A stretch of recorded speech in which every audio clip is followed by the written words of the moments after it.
जरा कल्पना कीजिए, एक पिता अपने सबसे छोटे बेटे को आदेश देता है कि वो अपनी ही सगी माँ का सिर धड़ से अलग कर दे।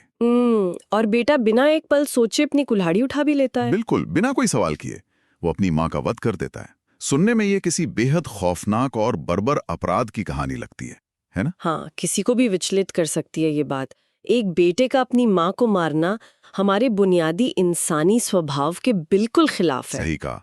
और मुझे पता है कि जो भी हमारे इस गहन विश्लेषण को सुन रहा होगा उसे ये सुनकर बहुत अजीब लग रहा होगा। लेकिन क्या हो अगर मैं कहूँ कि ये कोई अपराध नहीं था? मतलब ये ब्रह्मांड के सबसे कठोर और अचूक न्याय की व्यवस्था को कायम रखने का एक ऐतिहासिक उदाहरण है। बिल्कुल। आज के सफर में हम प्राचीन भारतीय ग्रंथों के पन्नों को पलट रहे हैं। हम बात कर रहे हैं एक ऐसे ब्रह्मांडीय सिक्योरिटी लेजर ग्रिड की जहां से अगर एक धूल का कण भी बिना अनुमति के गुजर जाए तो अलार्म बज उठता है। गलती अनजाने में हुई या आपकी मंशा बुरी नहीं थी। हाँ, नियम टूटा तो परिणाम भुगतना होगा। तो आज की हमारी ये चर्चा सप्तर्षि यानी 7 खगोलीय ऋषियों के उस ब्रह्मांडीय ब्लूप्रिंट पर आधारित है जिसने सृष्टि की नींव रखी। और इस पूरी व्यवस्था के चीफ जस्टिस या कहें मुख्य न्यायाधीश के रूप में हमारे केंद्र बिंदु होंगे महर्षि जमदग्नि। इस पूरी घटना और महर्षि जमदग्नि के उस भयानक लगने वाले फैसले को समझने के लिए हमें सबसे पहले अपने दिमाग से एक विचार निकालना होगा। कौन सा विचार?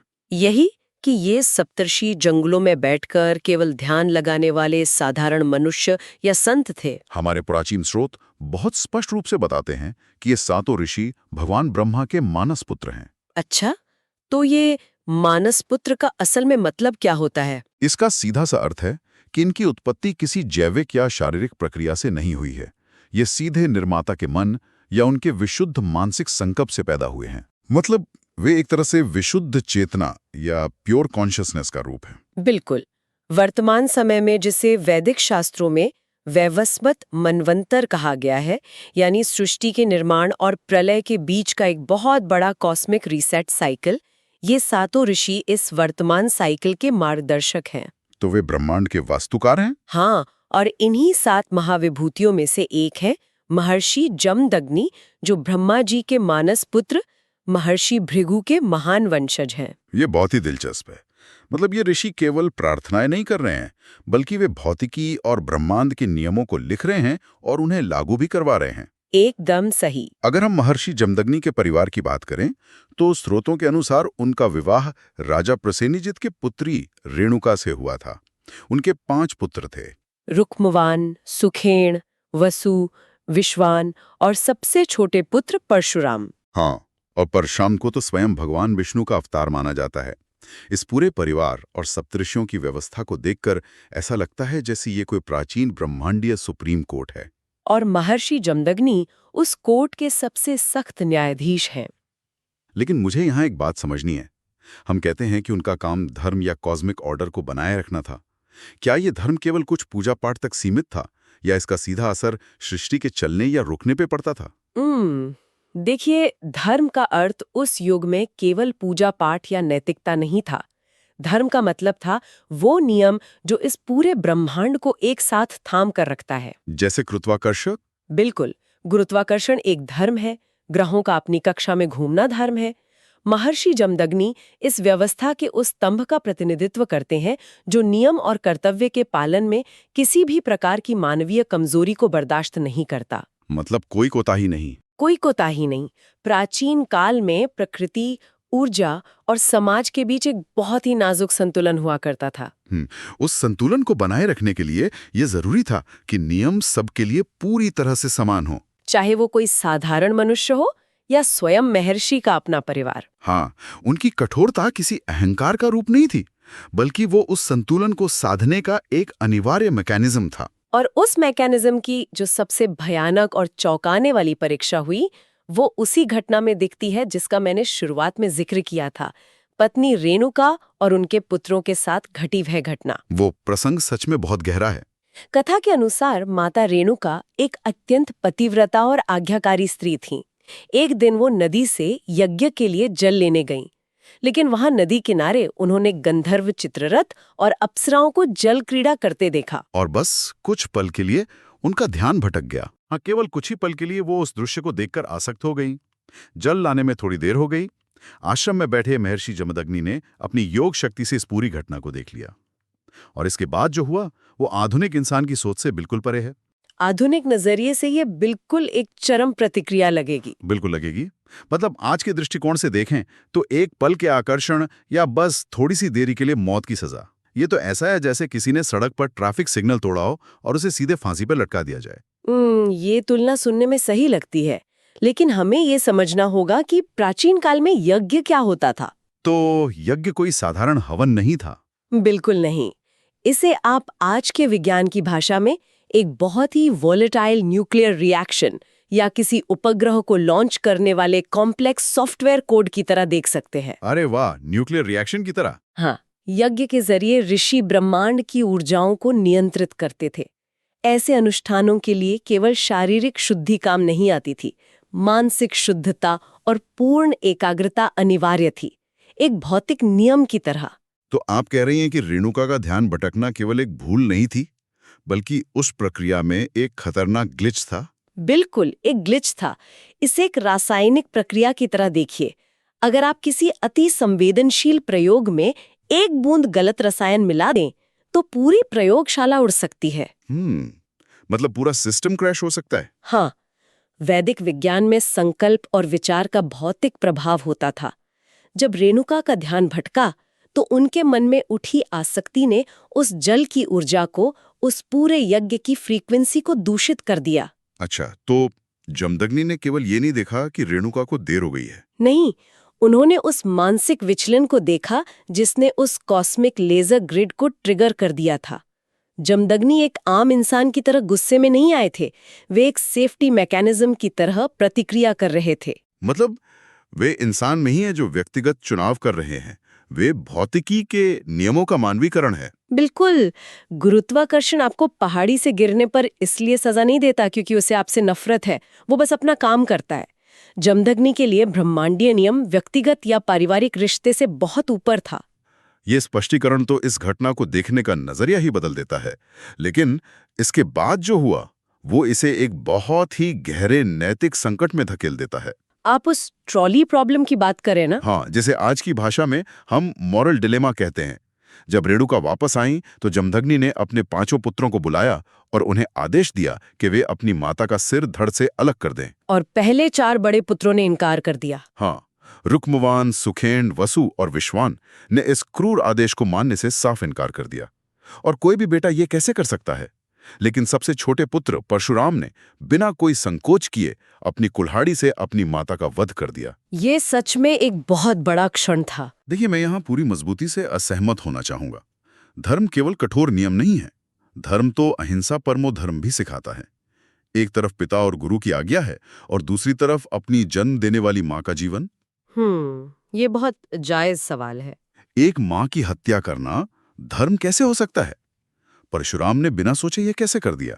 देखिए, यहाँ जो द्वंद्व है वो साधारण मानवीय नैतिकता और ब्रह्मांडीय धर्म के बीच का है।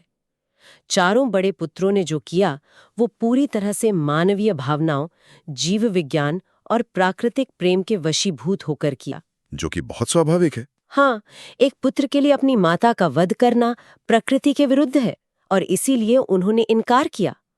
लेकिन परशुराम एक साधारण इंसान के स्तर पर काम नहीं कर रहे थे। वे उस युग के सबसे कठोर नियम, गुरु आज्ञा का साक्षात रूप बन गए थे। लेकिन गुरु आज्ञा माता के जीवन से बड़ी कैसे हो गई? क्योंकि उस वैदिक युग में और उस आध्यात्मिक स्तर पर परशुराम ये जानते थे कि उनके सिद्ध पिता और गुरु के मुख से निकला हुआ शब्द ही इस ब्रह्मांड का सत्य है। अच्छा, मतलब गुरु का शब्द ही भौतिकी का नियम बन गया। बिल्कुल। परशुराम को ये पता था कि अगर गुरुत्वाकर्षण का नियम ये कह रहा है कि सेब नीचे गिरेगा तो वो गिरेगा। परशुराम के लिए उनके पिता का आदेश कोई व्यक्तिगत प्रतिशोध नहीं था, वो उस बिगड़े हुए कॉस्मिक अलाइनमेंट को ठीक करने का एकमात्र तरीका था। मतलब उन्होंने अपनी व्यक्तिगत भावनाओं को पूरी तरह मिटा दिया। हाँ, और खुद को ब्रह्मांडीय न्याय का एक उपकरण या इंस्ट्रूमेंट बना लिया। वे भावनाहीन नहीं थे, वे बस उस चरम सत्य के प्रति पूरी तरह संरेखित थे। ये सचमुच रोंगटे खड़े कर देने वाला विचार है कि एक इंसान खुद को महज एक इंस्ट्रूमेंट में बदल ले। लेकिन यहाँ आकर ये पूरी कहानी पूरी तरह से घूम जाती है। हाँ, वो टर्निंग पॉइंट। विनाश और दंड की इस चरम सीमा के बाद एक ऐसा मोड़ आता है जिसकी हम उम्मीद ही नहीं करते। परशुराम के इस पूर्ण आज्ञापालन से महर्षि जमदग्नि अत्यंत प्रसन्न हुए। उन्होंने परशुराम से कहा कि वे जो चाहें वरदान मांग लें। और परशुराम ने तुरंत अपनी बुद्धिमत्ता का परिचय दिया। बिल्कुल, उन्होंने तुरंत अपनी माता को पुनः जीवित करने का वरदान मांग लिया। जमदग्नि ने बिना किसी आपत्ति के माता रेणुका को पुनः जीवित कर दिया और अपने उन चारों पुत्रों को भी क्षमा कर दिया जिन्हें उन्होंने अपनी आज्ञा न मानने पर जड़ हो जाने का श्राप दिया था। ये एक बहुत ही खूबसूरत संतुलन है। तो इस पूरी कवायद का मतलब क्या निकला? क्या परशुराम को पहले से पता था कि उनके पिता वरदान देंगे, इसलिए उन्होंने ये जोखिम उठाया? ग्रंथों में ये तो स्पष्ट नहीं लिखा है कि परशुराम को पहले से पता था या नहीं, लेकिन परशुराम को कारण और प्रभाव या कॉज एंड इफेक्ट के उस परम विज्ञान की समझ जरूर थी। उन्हें अपने गुरु की शक्ति पर विश्वास था। पूर्ण विश्वास था। और यही हमें एक बहुत बड़ा आहा मोमेंट मिलता है। यही भारतीय दर्शन का सबसे गहरा मूल है। वो कैसे? एक तरफ धर्म की अत्यधिक और अचूक कठोरता है, नियम टूटा तो सजा मिलेगी, कोई रियायत नहीं। लेकिन दूसरी तरफ उस सजा के पूरा होने के बाद जीवन की अपार क्षमाशीलता और करुणा भी मौजूद है। मतलब सजा भी मिली और जीवन भी बच गया। हाँ, इस घटना में देखिए क्या हुआ। नियम का पालन भी हुआ, गुरु की आज्ञा भी मानी गई, किए गए कृत्य का दंड भी मिल गया, जिससे ब्रह्मांडीय ऊर्जा का संतुलन वापस स्थापित हुआ और अंततः परिवार भी बच गया। ये जमदग्नि की योग शक्ति और परशुराम की दूरदृष्टि का एक अद्भुत मेल था। बिल्कुल अचूक मेल था। ये तो ऐसा हो गया कि अदालत ने मौत की सजा भी मुकर्रर कर दी, सजा तामील भी हो गई और इंसान मर भी गया, लेकिन उसके बाद उसी अदालत ने अपने एक अलग कानून का इस्तेमाल करके उस इंसान को एक नया जीवन भी दे दिया और उसका रिकॉर्ड भी साफ कर दिया। बहुत ही सटीक उदाहरण है ये। तो क्या ये सिर्फ महर्षि जमदग्नि का ही ऐसा उग्र स्वभाव था, या ब्रह्मांड को चलाने वाले बाकी सप्तऋषि भी इतने ही निर्मम लग सकते हैं? ये किसी एक ऋषि का व्यक्तिगत स्वभाव नहीं है, यह इन कॉस्मिक जजों की काम करने की शैली है। अगर हम इन्हीं सप्तऋषियों में से एक और महान ऋषि महर्षि गौतम की कथा को देखें तो हमें बिल्कुल यही पैटर्न नजर आता है। अच्छा, उनके साथ भी कुछ ऐसा ही हुआ था? हाँ, महर्षि गौतम न्यायशास्त्र के वास्तुकार थे। जब स्वर्ग के राजा इंद्र ने छल से गौतम ऋषि का रूप धरकर उनकी निर्दोष पत्नी अहिल्या के साथ अनुचित व्यवहार किया, तो गौतम ऋषि ने अपने अत्यंत कठोर न्याय का पालन किया। उन्होंने इंद्र को श्राप दिया था ना? इंद्र को तो श्राप दिया ही, साथ ही अपनी पत्नी अहिल्या को भी पत्थर बन जाने का श्राप दे दिया। हाँ, वो कहानी भी हमेशा से सवालों के घेरे में रही है। एक निर्दोष स्त्री जिससे पता ही नहीं था कि उसके सामने उसका पति नहीं बल्कि इंद्र है, उसे इतना भयंकर दंड क्यों? क्योंकि ब्रह्मांडीय नियम इरादे से ज्यादा कर्म और ऊर्जा के दूषित होने पर काम करता है। अज्ञानता में ही सही, लेकिन नियम टूटा था और ऊर्जा खंडित हुई थी, सजा तो मिलनी ही थी। तो वहां भी नियम सर्वोपरि था। बिल्कुल, लेकिन वहां भी जब वो कॉस्मिक संतुलन वापस अपनी जगह पर आया तो महर्षि गौतम ने करुणा दिखाते हुए अहिल्या को श्राप से मुक्ति का मार्ग भी बताया। उन्होंने राम जी के अवतार की बात कही थी शायद। हाँ, उन्होंने वरदान दिया कि जब त्रेता युग में भगवान राम अपने चरणों से उस पत्थर को स्पर्श करेंगे तो वो पुनः अपने मूल स्वरूप में लौट आएंगी और पवित्र हो जाएंगी। और ऐसा ही हुआ। और जब ऐसा हुआ तो गौतम ऋषि ने उन्हें वापस पूरे सम्मान के साथ स्वीकार भी कर लिया। जमदग्नि और गौतम दोनों ही ऋषियों की कथाएं ये साबित करती हैं कि वो अंधे गुस्से में फैसले नहीं लेते थे। वे उस कॉस्मिक लेजर ग्रिड के संरक्षक थे। हाँ, वे ये सुनिश्चित करते थे कि ग्रिड हमेशा एक्टिव रहे, लेकिन उनके पास उस ग्रिड को रीसेट करने की और अनुग्रह देने की भी शक्ति थी। ये कॉस्मिक लेजर ग्रिड जिसे रीसेट किया जा सकता है, ये बहुत ही शानदार विचार है। तो चलिए जमदग्नि और इन ऋषियों के इस आख्यान को वापस उस बड़े ब्रह्मांडीय परिदृश्य से जोड़ते हैं जहां से हमने शुरुआत की थी। बिल्कुल। अगर ये ऋषि इस वर्तमान साइकिल या मनवंतर के मार्गदर्शक हैं, तो आज ये कहाँ हैं? हमारे स्रोत स्पष्ट रूप से बताते हैं कि महर्षि जमदग्नि, महर्षि गौतम, प्रजापति कश्यप, वैज्ञानिक ऋषि भारद्वाज और अन्य सभी सप्तर्षि आज भी हमारे उत्तरी आकाश में सप्तर्षि तारामंडल के रूप में मौजूद है। जिसे पश्चिमी खगोल विज्ञान ओर्सा मेजर या बिग डिपर कहता है। हाँ, और उनका ये खगोलीय रूप केवल कोई प्रतीकात्मक या सम्मानजनक पद नहीं है। वे ब्रह्मांड के उस हिस्से में बैठकर तारों के रूप में सृष्टि के संपूर्ण ज्ञान और धर्म को अपने भीतर सुरक्षित रखे हुए हैं। मतलब वे मानव सभ्यता की एक तरह की याददाश्त हैं। हाँ, आप उन्हें इस पूरे ब्रह्मांड की एक बैकअप ड्राइव की तरह समझ सकते हैं। जब भी मुख्य सिस्टम क्रैश होगा, डेटा यहीं से वापस लाया जाएगा। अरे वाह, बैकअप ड्राइव। और वो बैकअप ड्राइव फिर से इस्तेमाल कब होगी? हमारे स्रोतों में एक बहुत ही अद्भुत भविष्यवाणी का जिक्र है। ऐसा कहा गया है कि जब वर्तमान युग यानी कलियुग का अंत होगा, जब धर्म पूरी तरह से नष्ट हो जाएगा। हाँ, एक ऐसा समय जब नियम टूट जाएंगे, तब भगवान विष्णु अपने 10वें अवतार कल्कि के रूप में पृथ्वी पर प्रकट होंगे। और सबसे दिलचस्प बात यह है कि उस समय ये 7 ऋषि अपने मानव रूप में वापस पृथ्वी पर अवतरित होंगे। महर्षि जमदग्नि सहित। बिल्कुल, वे भगवान कल्कि को वेदों और धर्मशास्त्रों का शाश्वत ज्ञान प्रदान करेंगे ताकि सत्य के एक नए युग यानी सतयुग की पुनः स्थापना हो सके।